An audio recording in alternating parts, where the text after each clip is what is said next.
I'm your host, as always, Daniel Levi, and joining me now is the #1 knockout artist in Georgia. I'm talking about JB Hopkins. JB, welcome to Half the Battle, man. Man, I appreciate you having me, man. Appreciate it.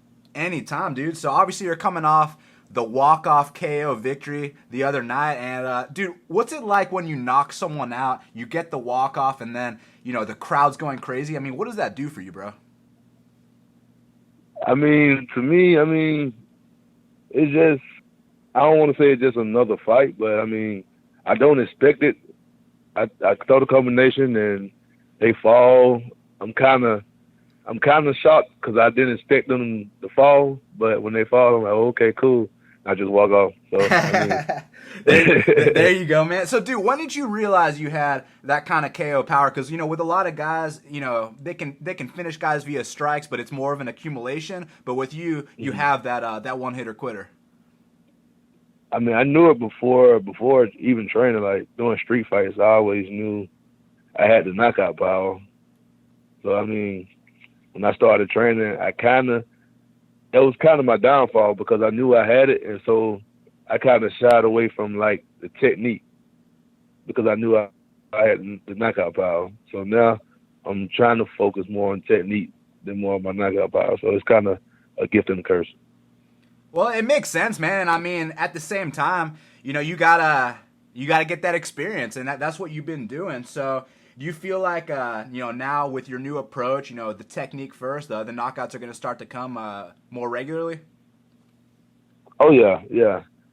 I think it's definitely going to come, like, a lot in the future because now I'm starting not to look for it. So every time I look for the knockout, it don't really come. So when I don't expect it, that's when it always comes. So I'm expecting to have more knockouts because I'm not expecting it, if that makes any sense. But, yeah. Man, what do you think it is about that? Looking for it and it doesn't come, but when you don't look for it, it does come. Is that just back to the technique that you were talking about? Yeah, because usually when you look for it, the technique is like it's out the door. Because when you see it, you kind of like you cock back extra, and then you swing and it's slower. And when you look for it, like the technique ain't really there. So when you work in technique and not even thinking about it.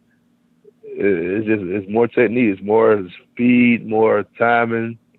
It's less of like just wanting to knock them out. You're not flat-footed as much. Yeah, that makes sense, man. You actually had an announcement. So that was actually your last Muay Thai fight for a while, and now you're making the transition to MMA, which I personally think is a great move. What led you to make that decision, man? Because like I plan on turning pro very, very soon. And I don't want my first pro fight, my first MMA fight to be pro. So I want to go ahead and get a couple of MMA fights out the way before I go pro. Because I have like 0 fights in MMA. So I kind of want to get that out the way before I go pro. And I already have experience in Muay Thai, so that's already off my bucket list. So I need some MMA fights before I turn pro. So hopefully sometime in a couple of months. Hopefully, I want to fight in April, but if not April, then May, and my MMA debut. So, dude, it's kind of funny because when you told me that you're gonna make the switch to MMA, I was like, oh, cool. I guess I don't gotta stand with JB anymore. I can try to take this guy to the ground, and trying to take you down is like trying to move a brick house. So I gotta know from your perspective, man, how do you feel transitioning to the ground game? I feel like my transition is going to be good, man, because my defense is really good. Like it's hard for people to take me down. It's hard for people to like submit me. I'm good at defending. I'm good at scrambling. I'm decent offensively. I could get better everywhere, but defensively, like I'm pretty good. Man, what do you think about fighting dudes with 4-ounce gloves? Because, it's not the big gloves that you got in Muay Thai anymore. Now it's basically, it's essentially like fist fighting. You know what I'm saying? Exactly, yeah. I can't wait, man. I can't wait. 4-ounce gloves, I'm going to hit harder. My hands are going to be quicker. Just everything, because I'm used to, like I said before, I was fighting on the street, so I'm used to, like, bare-knuckle fighting, so I'm not worried about smaller gloves. To me, I think it's going to be even more fun with the small gloves. Do more things. How did you make that transition from street fighting into, now you're about to turn pro pretty damn soon, and with a lot of guys, they stay in the streets forever, but you made the decision like, look, man, I want to make this my career, and you're one of the hardest workers I've ever seen in my life. So how were you able to make that change, that switch? I got into some trouble. I don't want to go into details about my trouble, but I was facing quite a bit of time. And so, I mean, I started praying. I started saying, okay, if I do this, then I'll stop doing this. And, I mean, it still didn't stop right away, but eventually I got a sign. Well, I think that's a sign that told me to stick to the fighting or go into the fighting. And I liked it. I enjoyed it. So the rest is history. I'm here. Yes, sir. Do you feel like your story could be, a good example for kids that maybe grew up in, similar situations to yourself and are going through the same kind of things that, hey, man, it doesn't end here. You can do something positive with your life. Oh, yeah, definitely. I feel like, my story can help a lot of people that's going down in my path or, like, thinking about going down that road. Like, it's another way. It's a better way. So I definitely think I can get, like, to some people who really need it. Definitely. Now, dude, where does your work ethic come from? Because, I mean, I've never seen JB take a day off. I've never seen you ask for a break. You don't even fucking drink water. You know what I'm saying, man? Where does that work ethic come from, man? Oh, man. I mean, I just know people work hard. And I know that if I get in the ring with somebody, I don't want them to work harder than me. So, I mean, I just put that into my head. And if I'm not working, I know my opponent is working. And I don't want to be outworked in the ring or outside the ring. I can't be outworked. So that's where my motivation comes from. Now, you've actually tasted defeat before in the ring. Now, with a lot of guys, they might not come back the same. It might, derail their confidence. But with you, man, I mean, you faced defeat like a champion, and now you're at, the best part of your career as of now. It's obviously going to get better. But what I'm trying to say here, man, is you overcame adversity and faced defeat like a champion. Talk to me about that mindset, man. Yeah, man. Like my first loss, man, it was actually against a good friend of mine now, Ali. Like when he first beat, like I was depressed. It was crazy. Like I didn't even leave my house for like maybe like 2 weeks before I even left the house, let alone go back and train. But yeah, it was hard. It affected me mentally. Like confidence. It had me second guessing like my knowledge of fighting and just second guessing fighting period. But it didn't really affect me like my fight spirit as far as like getting in the ring and not fighting back. Because I know with some people, when they lose bad, like I lost, like when they get in the ring, they get hit. It's like they just like a deer in the headlights. Like, why am I in here? And then they don't really fight back. But me, I mean, I still had it, but my confidence was gone. So now I'm still working on it. Like I said, my last fight, I feel like my mind is getting back to where it needs to be. I'm learning to have fun in the ring again.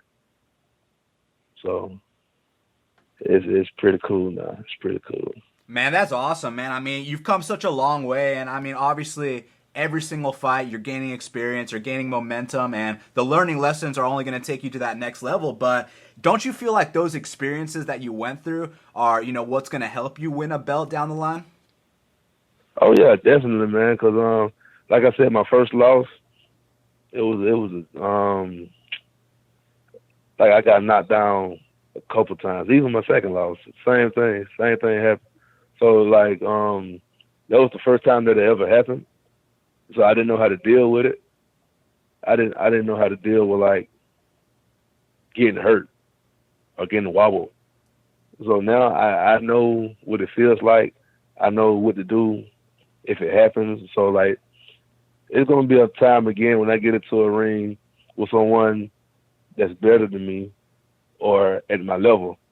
And so I'm gonna have to learn how to deal with it. I'm not gonna run through them like I do through some people. So I just want to know how to deal with that. What kind of message would you send to younger fighters who, you know, they're going through adversity, you know, they've faced defeat before, but they're kind of feeling down on themselves, and you know, you got to tell them, hey man, it's fine, get back on the horse, get back in there, and you know, live to fight another day. Oh yeah, man. I just tell them, yeah, exactly that. And it's always going to be better. It just all depends on how you react to it. It all depends. Like, if I lose today and I give up, then I lost. But if I lose today and I didn't give up, I'm still pushing. I'm still going towards my goal. It's not really a loss. It's just a learning process. Like, I'm still learning. I'm still getting better. It's not the end. So I mean, just take the loss, learn from it. Even with me, when I win, just like Friday, I won. I look at the video, and I still learn from it. Even though I won, I know I made mistakes. It's stuff that I could have did, stuff I could have done better. I learn from it. I learn from my wins and losses. Yes, sir. Well, I mean, that's the mindset of a world champion. Because I mean, if you start listening to what everyone else is saying about that knockout, you know, it could get to your head. So the fact that you still feel like, hey, man, I'm not satisfied with that performance despite the result. Like I said, that's the sign of a future world champion, man. I appreciate it, man. I appreciate it. Yeah. So, dude, obviously, you know, we mentioned the knockout. I've also seen you, you know, win by decision. But tell me about that feeling when you knock someone out cold. Like I say, the feeling for me is just like, well, I am more like excited that it happened than the decision. I'd rather have a knockout or a TKO anytime over decision. But I mean, the overall feeling is like, okay, I won. I'm happy. It's time to celebrate. I can eat whatever I want now. Yeah. Yeah. So I mean, I'm not. I love the feeling.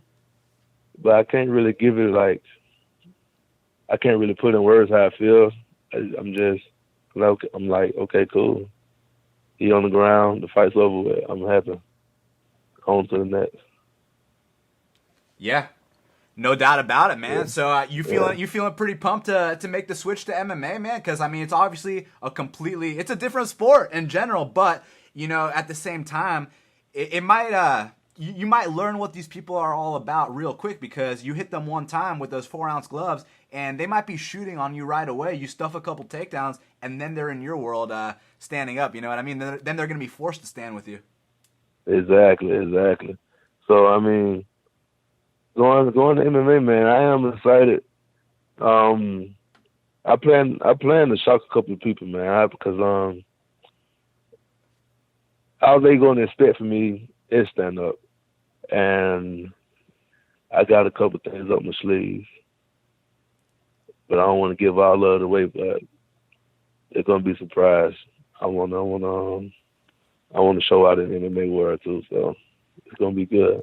Oh, what you saying? We're gonna see JB choking some dudes out too? I mean, we might see it, we might don't see it, but just know it's there. Yes, sir. Yes, sir. So you were talking about earlier how, you know, sometimes when you chase that knockout, it doesn't come. But here's what I want to talk to you about, JB, because we've spoken about this many times. And, you know, sometimes in fights, so you'll rock a guy, right? And you'll notice that he wobbled, he did a little chicken dance, and then you want to take him out right away. So how are you able to, you know, because you've learned your lessons where you were trying hard as hell to put a dude out of there and you end up, you know, winning a decision. So how do you make it to where you hurt the guy and you're able to, you know, put him away? Like, is it a matter of calmness? Like, what is it there? Yeah, it's all about staying calm, man. Everything is about staying calm, and that's why I was trying to like practice while I was in the ring Friday. It was a couple of times that I got too excited and I started like rushing a little bit more than I should have. But I caught myself, like I calmed myself down. My coach in the corner, he's telling me to calm down, and I came down and I stayed calm for a minute. And then, I mean, like I said, there's a couple times that I got excited, but I mean, we're working on it. And I think my next fight is going to be even better. Definitely. It's all about the mentality, staying calm, being confident in what you know. If you're confident in what you know, you don't have to rush it. It's a good point. And what's it like training under the legendary Captain Brown? Because, I mean, Coach Brown, this is a guy that trained Rick Rufus, you know, back when he was fighting Rob Kaman, you know, Duke Rufus as well. I mean, Captain Brown's a legend, man. Oh, yeah, man. Coach Brown, man, I've met no one like him. Like, the stuff that he knows, like, he has, like, infinite amount of knowledge. Like, he knows, man, like I say, like, the champions that you already named, and even more, he's done seminars with Bruce Lee and yeah, man, he's done everything, and the stuff that he's taught me, it's like it works on everybody that I've tried it on. It works. I don't know. I can't even begin to like really explain like the stuff that he knows and just our relationship. Period. Like he take care of me. He makes sure I'm good. He want me to do my best, and I can't ask for more. So that's my coach, man. Dude, when you were starting out, were there any fighters that you looked up to at all? Yeah, I mean, when I first started out, I mean, everybody who I seen, I pretty much looked up to. Like, even now, still are fighters that I look up to. When I first started, it was like, I got one homeboy, but he's like Marquez. He's in Florida now, but yeah, I always look up to him. Like when I first started, he used to beat me up every day. Steve Hall, he beat me up every day. I still look up to him. My first coach that I had, Harris Norwood, I still look up to him. He beat me up every chance he get when he comes back from where he's from. Like, to even now, this day is like Vic K, Dave Vic K. Like, I look up to him. Like his mentality is crazy. Like, I had to pick his brain for a minute because like, there's nobody that I've seen that thinks like he does as a fighter. And I really like that. Man, Vic K, like we were talking about earlier, he's got the mindset of a world champion because, I mean, he had to overcome so much adversity. He had to face defeat, and he did it like a champion, man. Now he's on an 8-fight streak, you know what I mean? Oh, yeah. I can't wait to see his fight in 2 weeks, I think. Oh, yeah, it's going to be a good one, dude. JB, thanks so much for taking the time to speak with me right here, right now on Half the Battle, man. Let the audience know where they can follow you on social media. Anything you want to plug, go ahead, dude. You can follow me on Facebook, JB Dollars, Instagram, Black Assassin 15, I think. I think that's what it is, Black Assassin 15. I really, yep, those two. I think that's it. Yeah, that's it. That's about it. Awesome. Well, JB, thanks for the time, man, and best of luck in the next step, bro. All right, man. I appreciate you. Anytime, my man. You have a great day, bro. You too.